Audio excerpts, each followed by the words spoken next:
Presidente Cazzaro, prego. Allora, mi collego con l'intervento di prima.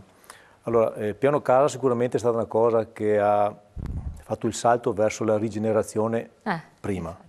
Perché ma ha riguardato molto comunque gli artigiani, sì, no? ma non solo, permettimi, ci sono delle normative che ci permettono di fare interventi abbastanza importanti, e mi spiego meglio, demolendo cose che non sono più idonee all'uso e che però magari hanno delle location interessanti per il tessuto della città e riqualificano la zona. Okay?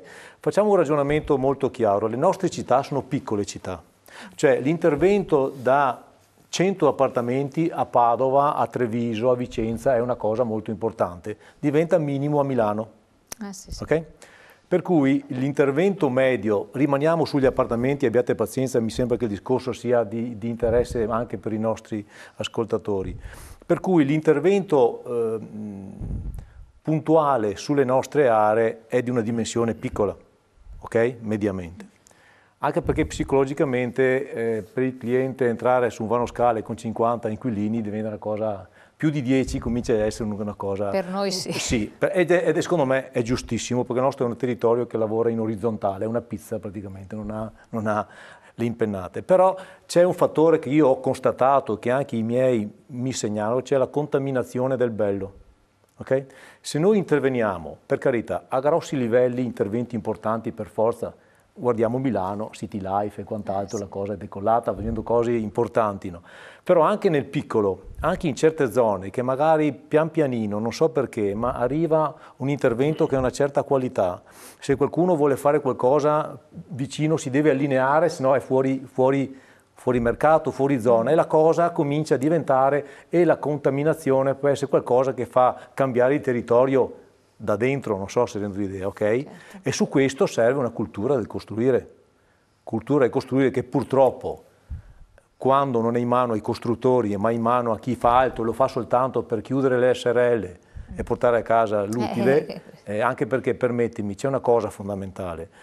Le aziende che costruiscono, quelle che sono rimaste perlomeno, perché abbiamo avuto una moria incredibile, sono aziende che fanno di questo lavoro una professione e una continuazione. Non possono fare una qualcosa che diventa un episodio e che diventa una pubblicità negativa per quello che fai, ok?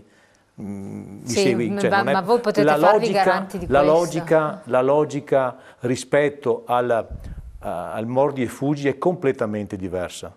Di conseguenza mi sembra che abbiano anche la logica imprenditoriale da questo punto di vista, come pure qualsiasi tipo di attività.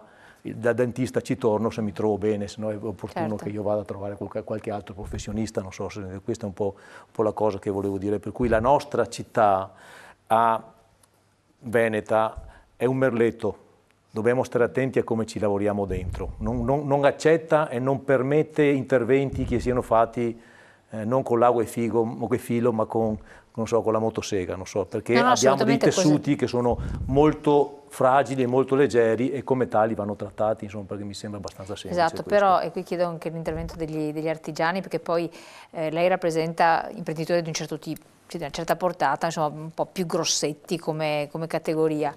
Ma gli artigiani sono pronti ad affrontare queste sfide? Cioè, c'è al di là di lei che rappresenta la categoria, che quindi la categoria spinge verso, l'associazione di categoria, scusi.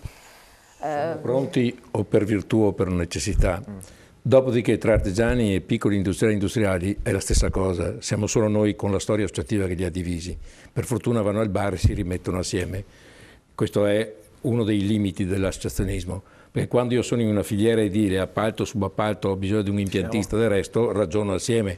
Se anche riuscissimo a metterli un po' più assieme, a ragionare, compreso le casse edili, ne parlavo prima dell'avvio di questo incontro, forse uniamo ciò che l'economia unisce e tendiamo invece, perché ci sono altre logiche identitarie, a tenere separate. Ma perché nell'ottica del cittadino cosa vede? L'artigiano quello che chiami per ristrutturare casa, il costruttore quello che ti fa la casa. Abbiamo degli artigiani che fanno i costruttori, dei costruttori che fanno cioè il mondo si è mescolato. Certo che ciò che sta per venire avanti, per esempio l'industria dell'abbattimento, perché se ci sono 11.000 capannoni inutilizzati e metà di questi deve essere abbattuto, prima o poi è bene che si abbattano, restituiscono qualità al territorio e attivano nuovi mestieri. Io penso che per esempio nell'artigianato, probabilmente di più che nella dimensione industriale, ci saranno mestieri del riciclo, fra poco abbiamo un grande esperto che portiamo alla nostra convention per riorientare anche le imprese su questo tema. Vengono dal Trentino, non so perché il Trentino